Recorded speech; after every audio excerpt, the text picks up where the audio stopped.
Dear students, welcome to our YouTube channel biology by Deepak Nain. और आज हमारा जो टॉपिक ऑफ डिस्कशन रहेगा वो रहेगा सोप्स की तरफ।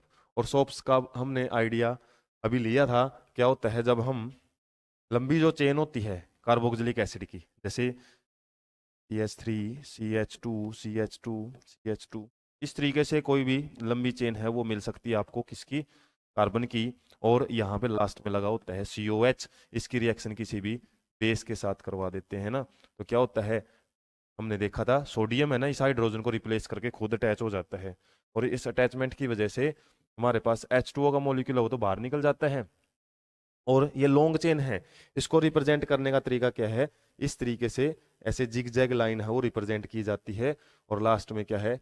एक इस तरीके से सोडियम का एटम है वो दिखा दिया जाता है। तो ये जो जिग जैग लाइन है जो हम स्ट्रक्चर में देखते हैं, ये हमारे अलग अलग क्या है? सोडियम के एक प्रकार के हम बोल सकते हैं sodium salt of fatty acids. Sodium salt of fatty acid. Fatty acid नहीं बोले तो कार्बोक्सिलिक एसिड भी बोल सकते हो। फैटी एसिड साथ ज़्यादातर लाइफ सिस्टम में या फिर लाइफ साइंस में यूज किया जाता है, तो यहाँ पे हम बोल सकते हैं कार्बोक्सिलिक एसिड के साल्ट होते हैं। और जिसके अंदर लॉन्ग चेन होती है, कार्बन के काफ़ी सारे मॉलिक्यूल्स हैं या फिर एटम्स हैं वो लगे हुए होते हैं। तो इसी को हम क्या बोलते हैं? सोप्स। और डेफिनेशन इसकी पहले ही पढ़ ली। और जिस प्रोसेस सोप बनाए जाते हैं उसको हम सोपनीफिकेशन रिएक्शन बोलते हैं। सोपनीफिकेशन। तो क्या होता है, ज्यादातर जो ड्रग्ट है उनको रिमूव करने के लिए, गंदगी को हम रिमूव करने के लिए साबुन का इस्तेमाल करते हैं। और ज्यादातर ड्रग्ट है ना वो क्या होती हैं? ऑयली होती हैं। धूल मिट्टी है वो तो वैसे ही पानी के अंदर घुल के साफ हो जाती है, लेकिन जो ऑयली जो डर्ट होती है, तेलीय तेल वगैरह की जो धब्बे होते हैं, उसके लिए हम क्या करते हैं? सोप यूज करते हैं, क्योंकि वो पानी के अंदर घुल नहीं सकते हैं, ऑयल वगैरह है। तो इसकी वजह से हम क्या करते हैं फिर? Molecules of soap are sodium और potassium salt of long chain carboxylic acid. ये डेफिनेशन है इसकी। उसके बाद यहाँ पे क्या होता है, दो एंड होते हैं इसके, जैसे मॉलिक्यूल की मैंने फॉर्मेशन तो दिखा दी थी आपको। एक तो एंड होता है हमारा पॉजिटिव एंड, या फिर बोल सकते हैं आयनिक एंड। यहाँ पे आयन है, पॉजिटिव चार्ज है। और दूसरा एंड है ये नॉन आयनिक एंड बोल सकते हैं, इसके ऊपर कोई चार्ज नहीं होता। देखो यहाँ पे कोई चार्ज नहीं है, कार्बन के पास कोई पोलैरिटी नहीं होती, सोडियम है वो पॉजिटिव चार्ज शो करता है। तो एक तो आयनिक एंड है और एक क्या है? और जो आयनिक एंड होता है उसको हम हाइड्रो इलिक एंड भी बोलते हैं। ये वाटर लविंग एंड होता है। हमने देखा था जो वाटर है, प्रीवियस सेशंस में ही हमने पढ़ा था कि वाटर क्या है? पोलर सब्सटेंस होता है। और जो चार्ज वगैरह यदि उसको मिल जाता है ना तो इजीली वो क्या कर सकता है? अटैच हो जाता है। तो वाटर इसके साथ अटैच हो जाएगा। और जबकि ये नॉन पोलर एंड है, और जो ऑयल्स होते हैं ना हमारे, ऑयल्स वो नॉन पोलर होते हैं। तो क्या करता है ये? एक साइड में तो ऑयल के साथ अटैच हो जाता है और दूसरी साइड में वाटर के साथ। तो कहने का मतलब वाटर है ना वो डायरेक्टली ऑयल के साथ अटैच नहीं हो सकता। तो सोप का मॉलिक्यूल क्या करता है? एक बीच में लिंकर का काम करता है, ऑयल को वाटर के साथ जोड़ के रखता है सोप का मॉलिक्यूल बीच में आके। तो जिससे क्या होएगा, जैसे हमारी कोई भी डर्ट पार्टिकल है ना, यदि कोई ऑयली पार्टिकल है, वो क्या होएगा? सोप के मॉलिक्यूल से इस तरीके से सराउंडेड हो जाता है। और जब सोप के मॉलिक्यूल इस तरीके से घेर लेते हैं, उनका जो नॉन पोलर एंड है या फिर हाइड्रोफोबिक टेल है, हाइड्रोफोबिक टेल भी बोलते हैं इसको। हाइड्रोफोबिक मतलब वाटर से दूर हटती है ये। तो वाटर से दूर हट के ये सेंटर में किसी भी डर्ट पार्टिकल के साथ जुड़ जाती है। और जो हमारे हाइड्रोफिलिक एंड है, आयनिक एंड है, वो वाटर की तरफ रहते हैं। जिसकी वजह से क्या होएगा? ये जो डस्ट पार्टिकल है ना के साथ वाश आउट हो जाता है। तो इस तरीके से जो भी स्ट्रक्चर बनती है, पहले तो हमारा जो ऑयल है वो एक जगह पे इकट्ठा रहता है वाटर के अंदर, लेकिन जैसे ही सोप वगैरह हम उसमें ऐड कर देते हैं ना तो हमारा एक इमल्सन बन जाता है। इमल्सन का मतलब एक प्रकार का कोलोइडल सॉल्यूशन होता है, जिसके अंदर particles है ना पहले एक जगह पे पड़े हुए थे वो पूरे सॉल्यूशन में फैल जाते हैं। तो इस तरीके से ऐसे ऐसे क्या बनती है, जो स्ट्रक्चर बनती है, इसी को हम क्या बोलते हैं? मिसल्स। तो मिसल्स फॉर्मेशन होती है।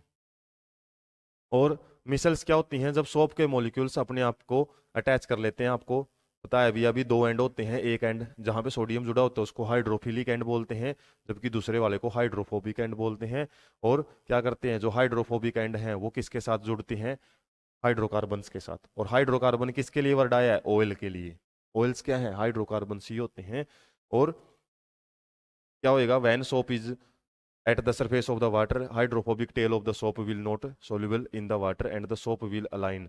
तो क्या होएगा, ये जो टेल है ना, ये अपने आप को वाटर से दूर हटाने की कोशिश करती हैं, तो टेल टेल तो एक साथ में इकट्ठी हो जाती हैं, और जो वाटर लविंग एंड है, हाइड्रोफिलिक एंड है, वो अपने को सराउंडिंग में कर लेता है, इस प्रकार से अरेंज कर लेता है। अलाइनमेंट इस तरीके से हो जाता है उनका कि एक राउंड स्ट्रक्चर हमको दिखाई देती है, छोटे छोटे मॉलिक्यूल्स दिखने शुरू हो जाएंगे, और वो क्या है, हमारे मिसेल्स हैं।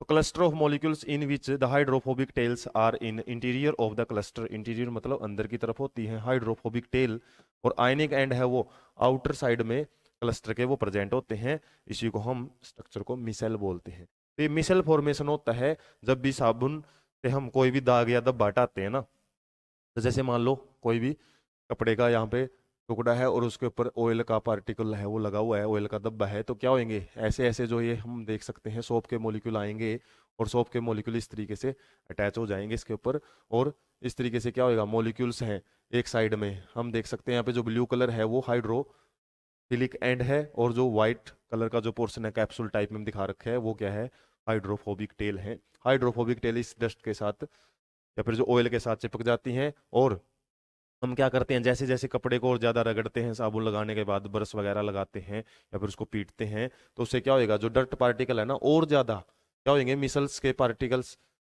या फिर मिसल फॉर्मेशन ज़्यादा से ज़्यादा होनी शुरू हो जाएगी, या फिर बोल सकते हैं सोप के मॉलिक्यूल्स है ना ज़्यादा से ज़्यादा इसके ऊपर अटैच होंगे, और ज़्यादा से ज़्यादा अटैच होने की वजह से वाटर के साथ जब हम वाटर में से उसको क्या करते हैं, एगिटेट करते हैं, निचोड़ते हैं कपड़ों को, तो साथ में क्या है, जो डर्ट पार्टिकल्स हैं वो इस तरीके से सेपरेट होके अलग हो जाते हैं। तो हमारा जो सोप के मॉलिक्यूल्स है ना, जो ये कैप्सूल से दिखा रखे हैं, ये आपके सोप के मॉलिक्यूल्स हैं, और सोप के मॉलिक्यूल्स इस तरीके से अपने आप को सर्कुलरली या फिर स्पेरिकली अरेंज हो जाते हैं, एक गोल स्ट्रक्चर बना लेते हैं, उसी को हम मिसल बोलते हैं। तो मिसल फॉर्मेशन कैसे होता है, या फिर क्लीनिंग एक्शन ऑफ सोप कैसे काम करता है, एक्सरसाइज में क्वेश्चन आएगा, उसमें आपको ऐसे बताना पड़ेगा कि सोप के मॉलिक्यूल्स हैं वो आयनिक और आयनिक एंड हाइड्रोफिलिक एंड और एक हाइड्रोफोबिक एंड होता है, इस तरीके से वो अटैच होना शुरू होते हैं। ऐसे एक रफ आप डायग्राम बना सकते हो मिसल का, यदि आपको डायग्राम पूछे तो इस तरीके से आपको हाइड्रोफिलिक एंड है वो बाहर की तरफ बना देने हैं, हाइड्रोफोबिक टेल है वो सेंटर की तरफ बना देनी है, तो इस तरीके से जो स्ट्रक्चर बनती है इसको मिसल बोलते हैं। और मिसल फॉर्मेशन से ही हमारा जो डर्ट का पार्टिकल है या फिर हम बोल सकते हैं ऑयल है जो वो किसी भी कपड़े से रिमूव किया जा सकता है। इस तरीके से जो सोप्स हैं वो काम करती हैं। अब इसी से मिलता जुलता एक रहता है डिटर्जेंट।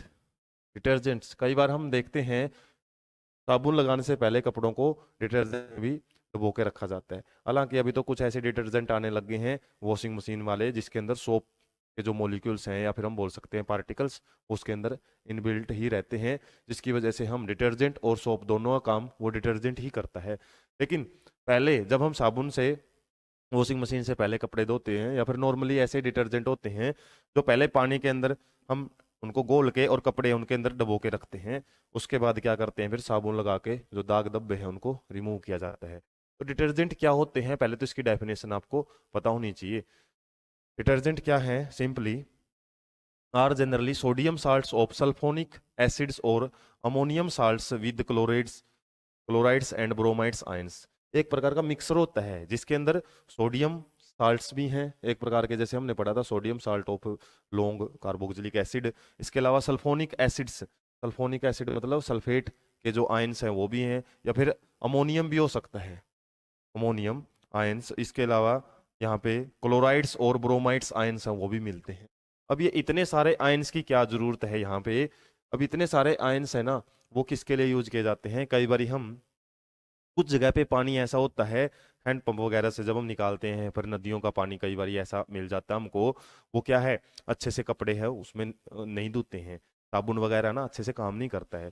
तो जिस वाटर के अंदर साबुन अच्छे से जाग नहीं बनाता, फोम नहीं बनाता है, फोम या फिर लेदर एक वर्ड है वो भी यूज किया जाता है, जिस पानी के अंदर हम कपड़े धोते हैं और उसमें अच्छे से सफाई नहीं होती है कपड़ों की, या फिर जो जाग वो अच्छे से नहीं बनते हैं, मिसल फॉर्मेशन बोल सकते हो, उसको हम हार्ड वाटर बोलते हैं।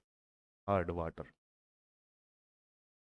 हार्ड वाटर, और हार्ड वाटर किसकी वजह से, यहाँ पे कुछ आपके मैग्नीशियम और कैल्शियम साल्ट होते हैं, साल्ट में आपके सल्फेट और क्लोराइड दो हो सकते हैं, कैल्शियम सल्फेट या कैल्शियम क्लोराइड, इस तरीके से कुछ साल्ट होते हैं।